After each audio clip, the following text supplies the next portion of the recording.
What am I talking about today? I'm talking about the plight of the urban mystic, the plight of the urban mystic.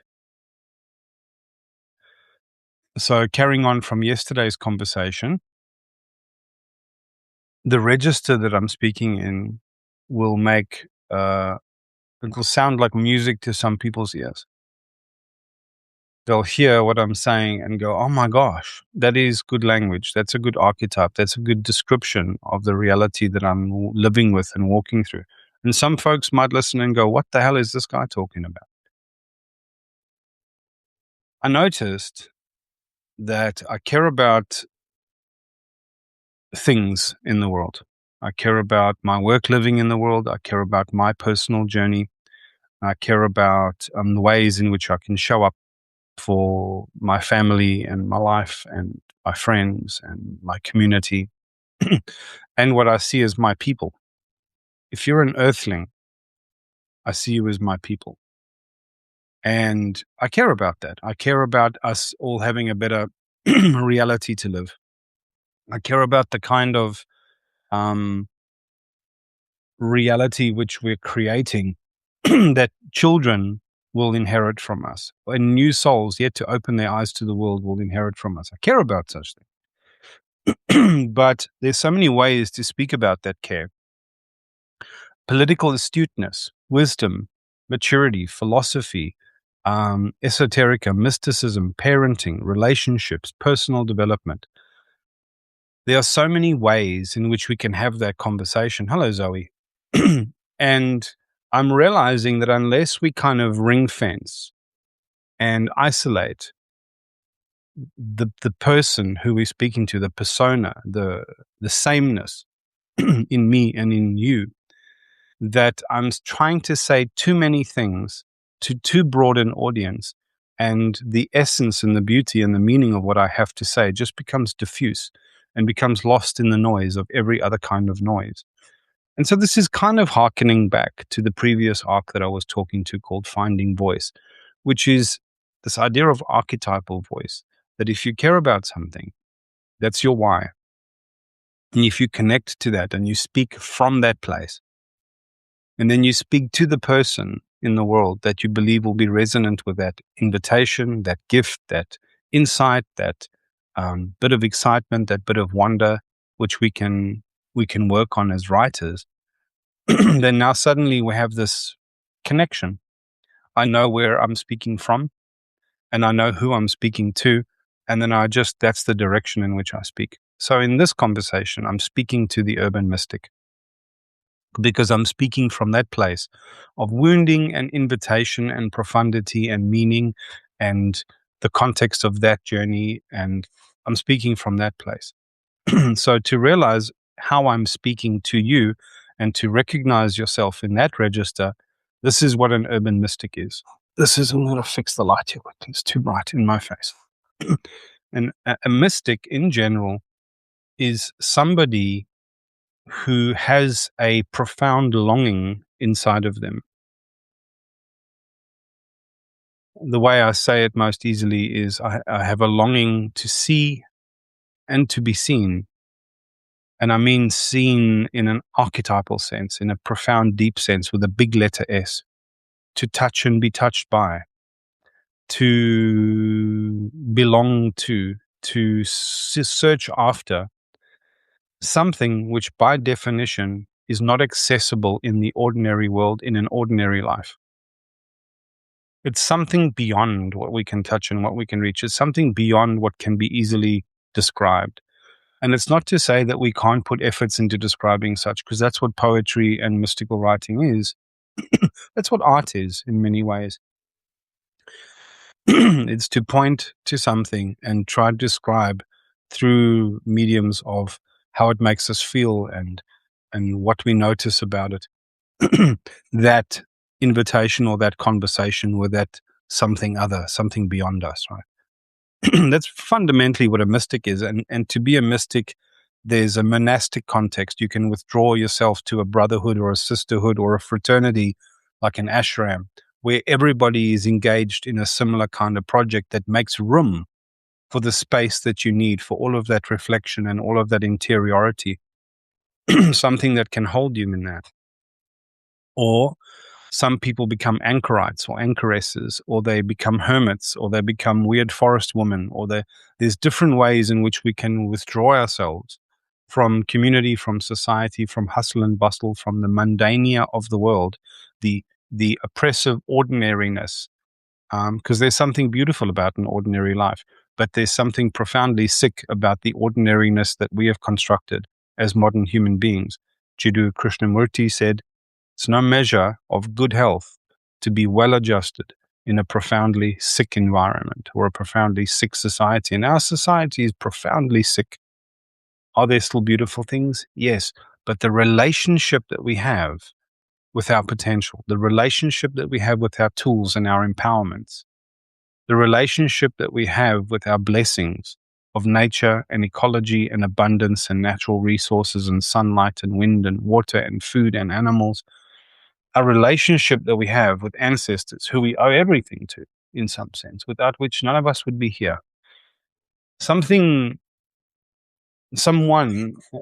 There's this whole train behind us of people who gave their lives to make this moment possible, who contributed towards human growth, industry, language, our cleverness, our technologies, our medicines, our innovations. That's the wondrous part of life. But in our unconscious acceptance, or just taking, or our apathy towards what all of that empowerment requires in terms of integrated maturity and stewardship and reciprocity, the willingness to give back, right? We prove that we are unequal to the inheritance of all of this empowerment, right? So that's what a mystic does. They withdraw themselves from that so they can be clear of all that noise and all the jibber jabber, and so that they can be closer to the conversation, so they can reach towards, walk in the dark, as it were, with eyes closed, and reach towards this invitation, towards this longing, right? Often through forms of sorrow or loss or agony, but alchemized through that journey of the seeker. That's fundamentally what a mystic is. Hey, Evan, nice to have you here. So, what is then an urban mystic? An urban mystic is somebody who lives with that profound longing for something more beautiful that isn't currently real or present in the world. Maybe even through whom they want to bring some of that into the world. Because I often say, if the more deeply you long for something, is not a punishment that it's not here. It's the way that that invitation is speaking through your heart to say, since you know it so intimately through your longing, you are the perfect one to help bring it into being. And that could be through your work. It could be through the way you show up. And I've got a collective word for all of that. It's called our craft and our calling. I have a craft as a father. I have a craft as a husband. I have a craft as a friend, as a teacher, as a writer, as a speaker. And the happiest part of my life is when there's a sameness in all of that craft. There's a sameness in my why, in my calling, which connects all of those things together. And there's a sameness in the craft through which I pursue that. And I have the mystic calling, but I also have this other calling to grow down deeper into life, to be of service to my family, to connect deeply with place, to help initiate my daughter into place so that she knows how to belong and she has an authentic sense of belonging that doesn't come through an intermediary like a priest or a school teacher or a boss at work. She just knows how to belong to place and how to form and deepen her own relationship with place.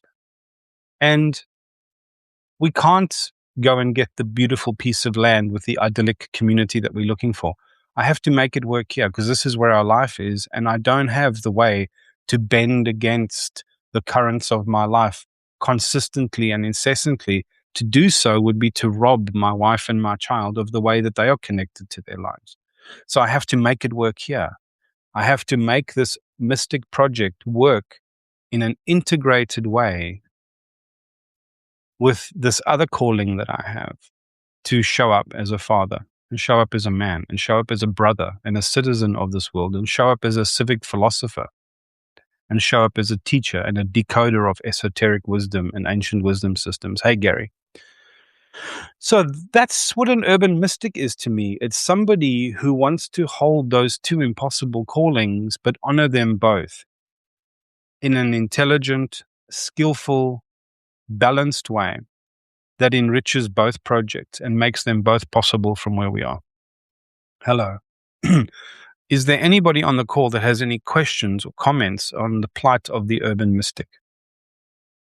Because please, I love engagement. This is such an unnatural thing for a human being to speak into a camera, into the void. What helps is this directionality that I speak about. When we're in conversation, even with the great secret, even with our own lives, in order to become closer to our crafts and callings, we always have to connect with our why, part of which is who am I? And part of that who am I is decided through the big choices that we make in our heart about what we stand for and what we'll be defiant about and for what reason and what we love and what we find most beautiful in the world and what is most beautiful to our souls and what love looks like in any moment, right? And if love is not leadership and leadership is not love, they neither love nor leadership. And so part of that is this directionality of connecting to my why and finding what I'm trying to speak to that's resonant and then opening that form of communication, but also listening back. Also realizing it's not a one-way conversation, it's a two-way conversation. Gary says, I think I'm an urban mystic. I think many of us are. Many of us have a form of neurodivergence. And in a clinical context, the diagnosis of that is you're either autistic or ADHD or bipolar or something like that. Sure. But I think that is a indication of a kind of wiring and a kind of intentionality and a kind of way that you see the world, that you engage with the world, a dissatisfaction that you have with the way that the world is run and the way that we organize ourselves, the way that we treat authority and what we call leadership, what we call normal in terms of our relationship with food, our relationship with healthcare, our relationship with education. These things are not normal, right? Our apathy towards nature, ecology, space, our sense of deep, profound belonging to that, I promise you that is not fucking normal. Because for thousands upon thousands of years, what was normal was the institution of initiation, how communities would prepare young people for their own forms of belonging, for their own apprenticeships to their own crafts and their own calling, their own invitation into the great secret, but also their own relationship that doesn't require mediation, their own relationships with place and with ancestors and with each other. So we can all hold together this web wherein we can invite new young people through and prepare them for the same conversation with life. That's how life is supposed to move forward. What is normal, therefore, is animism. Animism is normative consciousness. Animism is this idea that we are in relationship with consciousness and forms of intelligence that are non-human and not always material, intangible in some sense, like the seasons, right? But which are by no means immaterial. And which brings me to this idea of the whole tree that I spoke about yesterday. It's to say I can relate the mystic calling to the reaching up towards the light and towards the sky, but I can also relate the soul calling to become more integrated and to grow down deeply and integrated with the soil, the life, the place that I'm in, the seasons that I'm in. And at times, go downstairs. I said something yesterday that I heard someone explaining, because I've never been through the AA thing myself. Of all the problems in my life, addiction was not one of them, but I've had many other difficult journeys. But I recognize something in that. There's some profound wisdom in that. And I'm actually going to read it instead of trying to memorize it. Just bear with me. I'm going to read the note that I made yesterday. The note that I made yesterday said, I heard someone recount about AA meetings, which are often held in the basements of churches. A common observation is you can go upstairs into the church sermon. You can go upstairs to hear people talking about miracles, or you can go downstairs to see them happening. Because in that program of Alcoholics Anonymous, what they do is people are confronting their own wounding. They're confronting their own poison. They're confronting the way that they incarcerate and torture themselves, their own accountability or lack of that has caused the damage to their relationships. And so what it requires is a radical self-audit, a radical vulnerability, and a radical self-honesty. A radical self-honesty which exceeds and transcends the story and the bullshit and the excuses and so that we can become really, really close with who we are. And we are who we repeatedly choose to be. So in that radical inventory where other people are sharing vulnerably about themselves, they get this opportunity to decide, if I don't change how I behave and how I show up, I'm going to become the thing that I don't respect, and I'm going to live inside a torturous relationship with myself for the rest of my life. So it's that radical self-honesty and that alchemy of wading through your own shadow and muck where the miracle of deep change and self-encounter can occur. And we've got to go downstairs. We've got to go downstairs. You know, Jung said the heights of a tree that it can reach to heaven is limited by the depths into hell that the roots can grow. And in my own mystical work, I must read a comment that somebody made on that on that post that I made. It's a friend of mine, and he says there is more Christ in the coffee-stained pages of the Blue Book, and I'm assuming the Blue Book is the Alcoholics Anonymous 10 or 12-step guide. There is more Christ in the coffee-stained pages of the Blue Book and more Jesus in the confessions of the humble alcoholic than there is in any modern church or sermon. I owe so much to that program. And on reflection, I realized that some part of that journey and that radical self-audit was part of my journey. My greatest wounds in life were wounds of self-abandonment, were wounds of poor self-leadership, were wounds of poor self-parenting. I wasn't prepared through my childhood or through my life to be integrated into place, into ancestors, into a form of my own belonging. I wasn't prepared for connecting deeply with this star in the sky, my own form of invitation in the world. I wasn't told that there's a gift that's trying to live through me. I wasn't told that my defiance and my neurodivergence and the thing that made me weird and difficult and what people love to call arrogant was actually a form of dignity of my soul that was trying to hold space for itself, even though I didn't have the words and the integrated gravitas and the sense of self that I would have needed to hold that space. But in my ignorance, I caused wounds to myself and I caused wounds to other people, and I had to learn a forgiveness in that. And that is described in the project of alchemy in an allegorical way. And it's so funny that often I put the top of the tree as spirit, that which is answering the mystical calling. But the irony is, it's the work below the surface, in the roots, in the dark, unsexy places of ourselves, the things that are less glamorous, spiritually, or mystically, or philosophically, or psychologically. The confronting of some dark shit inside of us, none of which makes us evil or irredeemable. The fact that we are struggling with that means that we don't know how to alchemize that shadow and that darkness.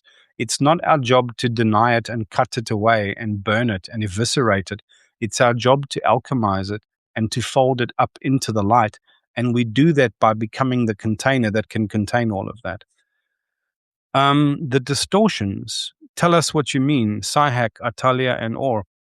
What do we mean by the distortions? The distortions that we engender or create or that we suffer, or all of the above?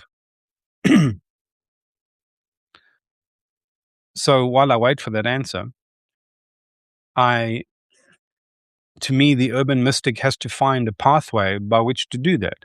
And they have to find a pathway and a protocol and a practice that they can step through in an ordinary day, on an ordinary week, in an ordinary life. We do not have time as an urban mystic. We have to make time every now and again to go to the river and to go to the mountain and to go to the sea and to go to the desert. We have to make time for such things. And I'm speaking archetypally and literally, actually. But if we mean to do our work, we have to make it work here. And we have to start from where we are with what we have. We have to start from where we are with what we have. Hack is saying all the distortions that clouds our perception on our spiritual self. Yes, what we inherit in this modern day life is layer upon layer upon layer upon layer of story and distortion and skewed paradigm and restrictive narrative and ideas of what we should be ashamed of, what we should be in fear of, what we should be vigilant about. And what would be more normal is having cultural prevailing paradigms and stories that are empowering and enlightening and cautioning and guiding young people and young souls of all ages into a relationship with reality which is undistorted or less distorted, or realizing that there is a horizon which we can transcend in which that distortion changes. Gary says the challenges for me, number one, how to move through the world without minimizing or sacrificing my principles and values. So how to preserve my coherence as a self, honor that self, which I call things like integrity. So I want to act from within my integrity, Gary is saying.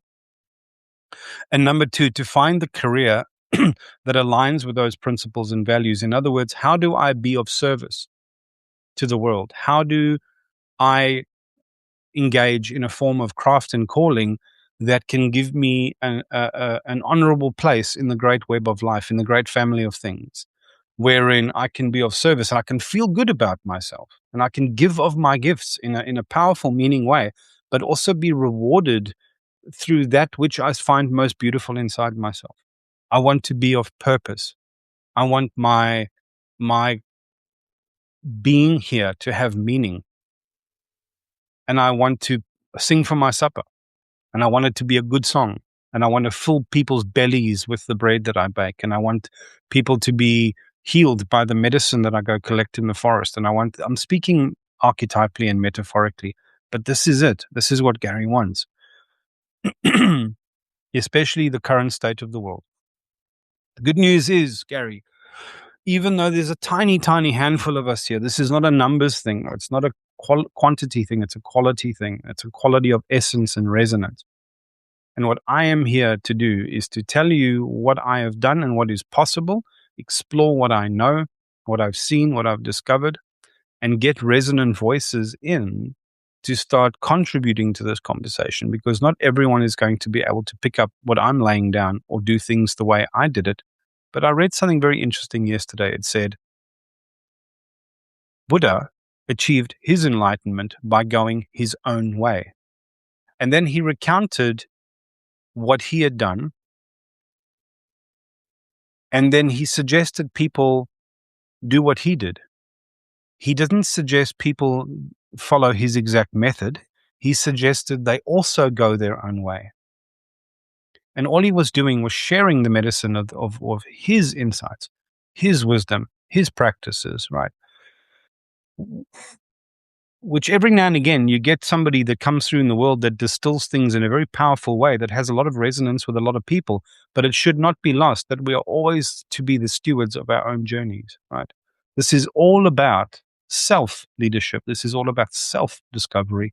This is all about self-permission. This is all about discovering our own forms of genius and longing in the world. And so I want to make sure that we straddle that line very carefully. I'll tell you what I know. I'll tell you what I've experienced. I can even say some of your experiences back to you all. But I never wanted confused that I'm suggesting follow this. I am not interested in somebody who is wired like a follower. I'm interested in someone who's wired like a leader. Manu has joined us. So the good news, Gary, is in your requirements to move through the world without compromising your dignity, but also honoring your authenticity. In other words, how do I actualize and integrate how in alignment with my authenticity and in my integrity? How do I practice being and becoming? How do I straddle this paradox of spirit and soul in this human body in an urban context where I can make space for what seems often like two different projects. The good news is, first of all, if you draw two intersecting circles, where they join, there's a shape like an eye or like an almond. In Italian, it's called a mandorla. And a mandorla practice is to occupy the one self and explain to the void, to the world, to the other self, all the compelling reasons why you want to pursue a spiritual, mystical growth path. And then go and take the exactly oppositional position as the embodied, ensouled human living a world where we need connection and nourishment and meaning and vitality and imagination, and explain that whole thing as compellingly as you can. Write two different essays that are talking to each other. And the aim is not to reach a conclusion or a resolution or a aha answer. The aim is to be pulled apart by these two intentionalities and to hold the paradox within yourself. Because in that stretching and in that pulling apart and in that tension, the secret aim of all tension is transformation. That is actually what we're trying to do. We're trying to embody a transcendent version of ourselves that can hold these paradoxes in a beautiful and powerful and meaningful way. Sahak says we need balance between the individual and personal path with our receiving help of others to see our blind spots. 100%. 100%. There is a way in which you can never discover the whole of yourself, but in relationship with other people, other moments, other versions of yourself, the world. This is why we read books. This is why we have conversations. This is why we have social protocols. This is why we have practices like astrology. This is why we have stories, so that we can see ourselves in others and see ourselves in relation to others. Teachings and teachers are super valuable. I don't know what super-valuable means. Especially someone that may hold your hand to have the courage to confront something that we avoid. So what I'm hearing in this is, don't be afraid to lean out to structures and vocations of support that have as their calling and their craft ways to help us along our journey. So in every single related industry or requirement, like a healer or a psychologist or a shaman or a guide or a mystical teacher or something, there are a spread of people who are well-meaning fools that you should not follow because they will help you get lost and stuck again or send you in the wrong way. There are grifters, charlatans, people who know that they don't have the thing or even have the thing to a point, but the reason, their why that they're doing it from is extractive, duplicitous, disingenuous. And then there's people who provide nothing into the world at all and just try and milk the system for stuff, like a record label or a record producer in the music industry. All those agents and all those executives and all those producers, they produce nothing themselves. Their entire business model depends on this parasitic extraction of other people who do produce. How do you tell who is a good teacher, who is a good healer? You have to learn to trust your body. Your body is the only instrument you can trust in this sense, right? There is no instrument in the universe that is more sensitive than the awakening human heart. But the heart needs a kind of mediation itself. It needs a mediation through ideas, through thoughts, through language, through context. And so we have to have our minds clear in alignment with our hearts that are clear, in alignment with our deep subconscious that we are not afraid to look into, in alignment with our sense of the inner child, this innocence, this heart of originality from which we get all of our meaning and power. Alignment of our expression and what we swallow down in the world, alignment of our intellect, alignment of our spiritual becoming in our vocational sense. And this is what the map of chakras is designed to do, is to show the different ways in which we want to be aligned, in which we want to practice presence and discernment and intentionality, so that we can find the right kind of support and help in the world, so that we can be of service, and the people whose vocation it is to help us, like Gary and like the folks with SciHack. They want to help. They want to be part of the solution. But we can only make good use of such if we can tell the good apart from the bad, the worthy apart from the unworthy, the informed apart from the uninformed, the aligned apart from the unaligned, which means we need to develop that faculty inside of ourselves. So we will need to reach out to teachers, to healers, to psychologists, to yoga instructors, to jiu-jitsu instructors, people teaching us breath work, you name it. We need to do that.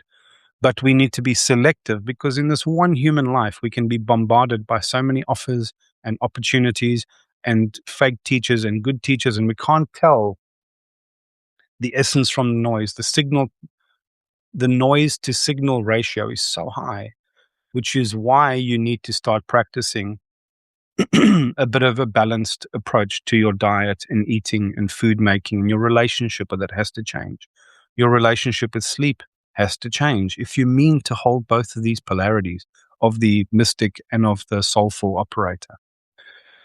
You have to become aware of your own masculine and feminine. You have to become aware of your own shadow. You have to become aware of your own inner child and its voice. You have to become aware of your intellect and the influences that are polluting that. You have to challenge and test your ideas. And so what am I talking about with the urban mystic? I'm talking about what that map, what that landscape, what that topology looks like, how you embark on such an expedition, and what better looks like. There's no right way. There is no only way, but there are better and worse ways. There are better and worse ways.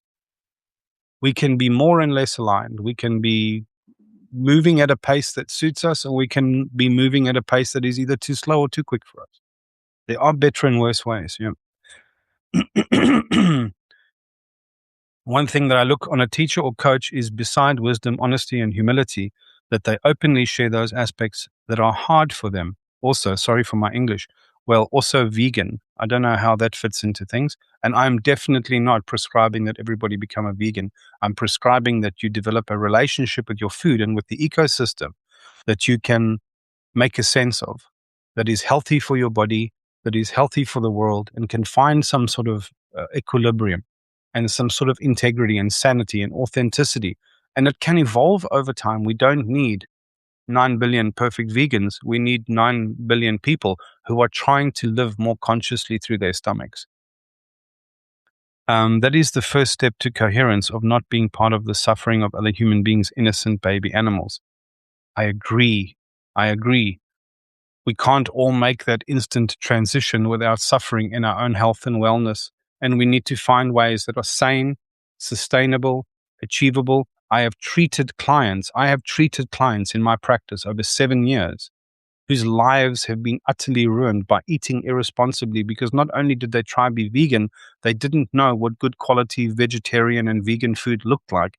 And they were trying to fixate on the principle instead of trying to fixate on or connect or cohere with the idea of the medicine of food and how we can give back to the society. There are hunter societies that ate meat, that lived in the most beautiful relationship with their ecosystems, that gave thanks and prayer and asked for permission when they passed through, realized that they were taking and found ways to give back. There is balance that we can have here that doesn't sound like a purist answer. And I'm okay with people disagreeing with me. You believe what you believe and you understand what you understand. This is what I understand and this is what I believe. And this is what love looks like to me. This is what wisdom looks like to me. So I'm not going to agree with everyone. If I was here to agree with everyone, I would be ChatGPT. And I'm not. I'm here to serve the best way I know how. And to serve the best way I know how, it means we need to take steps towards what better looks like. You know what? In an enlightened society, we'll have ways of eating that will not cause a footprint of trauma and selfishness and apathy and damage And that's what we need to get to. But as with any of our other spiritual vocations or our philosophical vocations or our ethical vocations, in any of those, we need to step towards that with grace, with eyes wide open, heart-centered, heart-led, and we also need to give ourselves permission to move at the pace that matches that integrity and that authenticity. So, folks, that is what the project is. I don't know how long I'll be speaking about this. I would very much love this project to get traction in the world and to reach people and to empower people. And so you can figure out how to live in right relationship with the shape of your life and how to develop your initiation into place so that you can have your own sense of belonging, so that you can connect with the idea of ancestors and realize that we are all displaced people, displacing the displaced. We're all part of the problem, and therefore we can all be part of the solution, but we cannot do it from a overbearing, moralistic, or morally pressurizing way, because that introduces shame again. And shame is one of the key problems that we need to circumvent and transcend. And how do we live in right relationship? How do we keep our minds clear? How do we still operate online on the internet, even though much of our engagement is virtual? How good can we make that virtual? How can we safeguard ourselves against bad ideas and bad influence and all of the constant bombardment and distraction and filth and noise and ill will that we are living in and around? How do we live mindfully, conscientiously, in resonance with our own integrity? How do we live that integral yoga so that it doesn't become this overbearing obligation? It just becomes our life. It just becomes our life so that we can make room for the way that we want to step deeper into our own journeys. And I can tell you a few things about how you can do that from the writing desk, how you can do that at the kitchen table, how you can do that at the market where you buy food. There is a way to live your life which makes room for you to dive deeper and deeper and deeper into your mystical calling, but also to grow deeper and deeper, deeper into life in a way that can serve our craft and our calling and our ecology. How can we find our ecological niche and be of service to our people? And how can we see ourselves in the sameness again? Sihak says we can learn honest with our bullshit without shame. Yes, we mentioned the AA program up ahead, which is this wonderful map of radical self-auditing and self-honesty. It's a fragile line, but truly mature and important. We can learn to be honest. Yes, that's it. So, ladies and gentlemen, friends, fellow humans, people who are trying to reconnect with the fulfillment of just being, the fulfillment of just being, whilst shepherding and stewarding themselves and gardening their own journey of becoming. How do we hold that all together in an urban context? This is the plight of the urban mystic, and this is what I'm going to be speaking about for the foreseeable future. My toddler chants mantra with me now, and it's adorable. Our daughter Maya is 4 years old, and one of her favorite songs, still to this day, is Om Mani Padme Hum. There's a beautiful rendition, which I'll maybe even share in the post after this. And it's I have videos of her as a little one.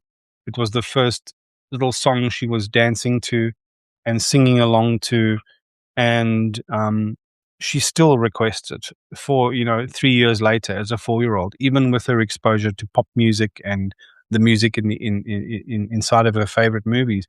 She still finds meaning from this, and I've taught her to the measure of her understanding what it means. What does Om Mani Padme Hum mean? What does this song mean? What is the signature and the invitation in this? And there's a signature. I've put the link here. You can listen to it yourself. It's genius. It's just pure genius. Not just the mantra, but also this rendition of it, because she can then embody it somatically. even before she could speak. She could embody the wisdom of it somatically even before she could speak.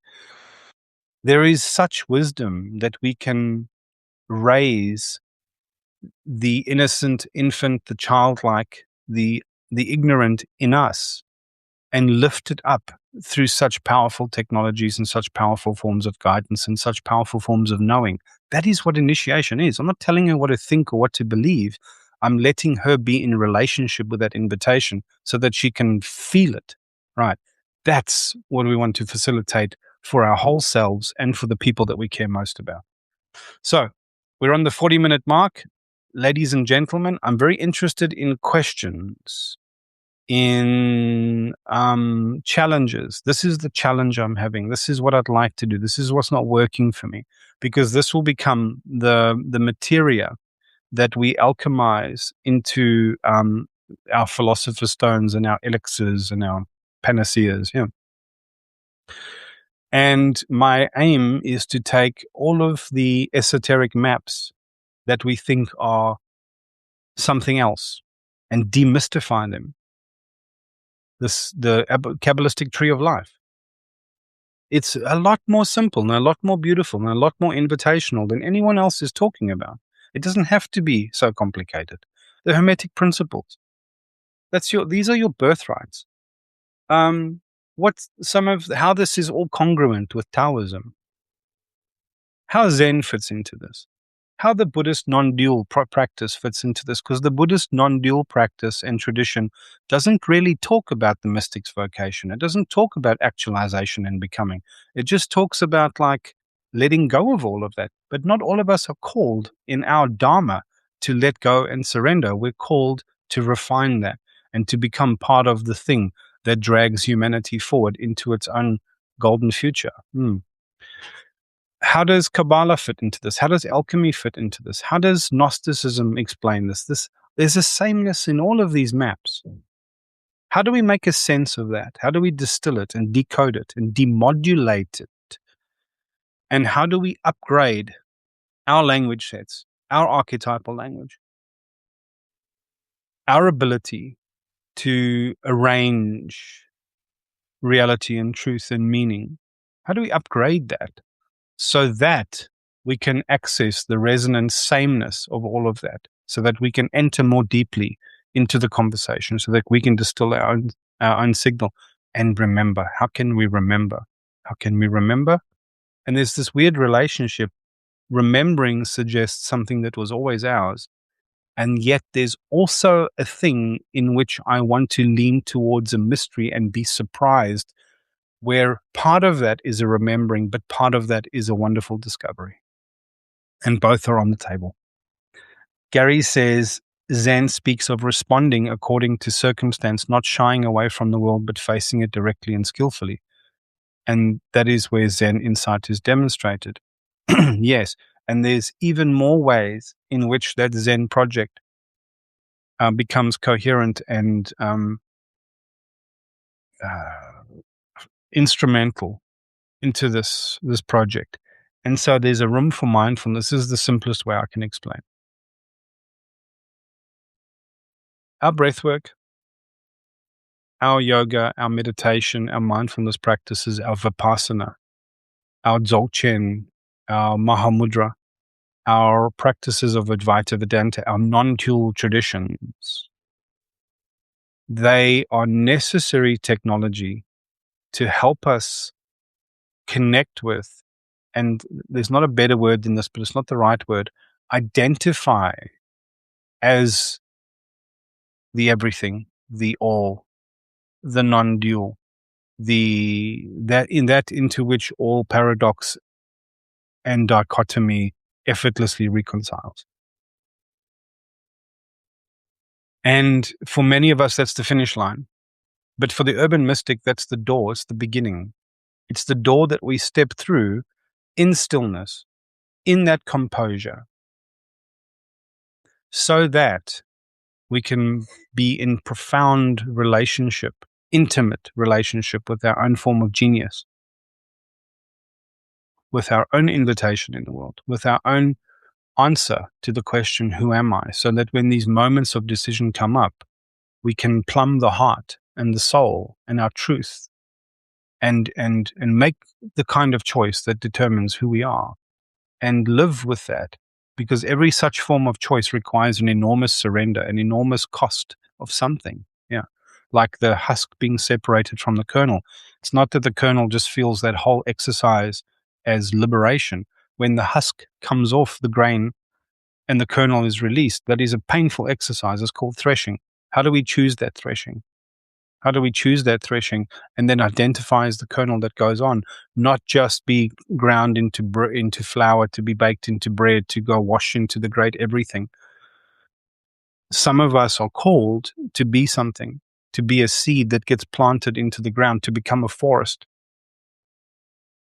How do we honor that calling with clarity and resonance? How do we take those steps carefully? How do we own the risk of those choices of making mistakes? Because we're going to make mistakes. We're going to make mistakes. But how do we come back from those? How do we distill wisdom from our experiences? And Zen and Taoism and Buddhism, and they don't talk a lot about that. It seems that the project is describing a finish line for the most part, wherein the surrender and the equanimity and the pure resonance and harmony with everything is the finish line. And I'm saying that's just the start line. So it means we have to practice those things and we have to integrate those practices, and we have to know how to bring them in and utilize them and have them as second nature as easily as we read and write. We have to be able to do such things and develop those capacities in ourselves to hold space for this delicate voice that is trying to speak from the prompt box, that is trying to guide us deeper into the invitation, deeper towards the great mystery, deeper towards the great secret. And stepping through that door actually has to be done in harmony with nature, in harmony with the divine, in resonance with what is, with the emergent moment, able to tolerate and integrate with whatever is, whilst able to hold its own membrane of integrity and its own sense of selfhood. That's the project. Folks, we're on to 48-minute mark. If there's any comments or questions, I'd love to field them. Otherwise, I'm probably going to wrap up and send you all on your way with your blessings and then receive yours in return. So if anyone has any comments or questions or challenges or anything, I'll answer them. Don't be shy. Don't be shy. We've got this one moment, this one window of time between us. Say your piece, have your argument, ask your question. This is what this is for. I don't just want to speak into the camera, right? I want to engage with people. So,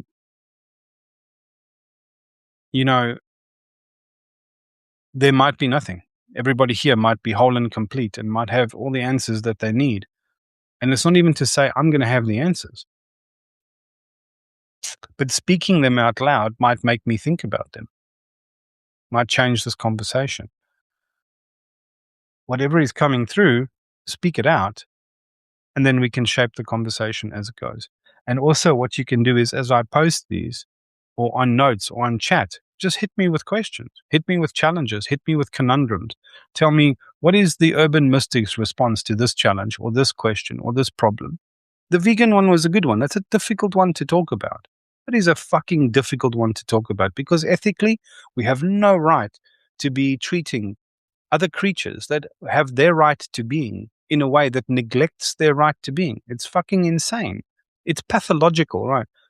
But we also can't be completely idealistic about this. We need to do something that is not going to just crash everything, right? Or subject ourselves to a form of sickness. Or it has to be done with discernment, with presence, and with intentionality, and we have to alchemize those excuses inside of ourselves so that we can get where we need to get. But there are many things that are not simple like that.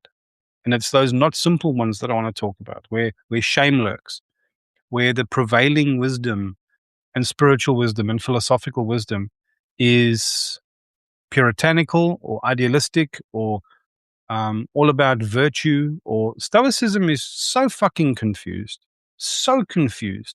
The heart of it is beautiful, but the majority of practice we see online is it's for young male edgelords that are trying to cover over their lack of interiority with borrowed wisdom and discipline and virtue. Much of spirituality and wisdom can be like that. Anyway, I'm not getting any love arts. I'm not getting any questions. I'm not getting any challenges. It's a good time to close this out. Thank you very much, everybody, for holding space for this conversation. I think it's made something profoundly possible by the interactions that were here and by the fact that you were just here taking part in this. So much appreciated, and have a beautiful evening, and I shall see you in the next couple of days.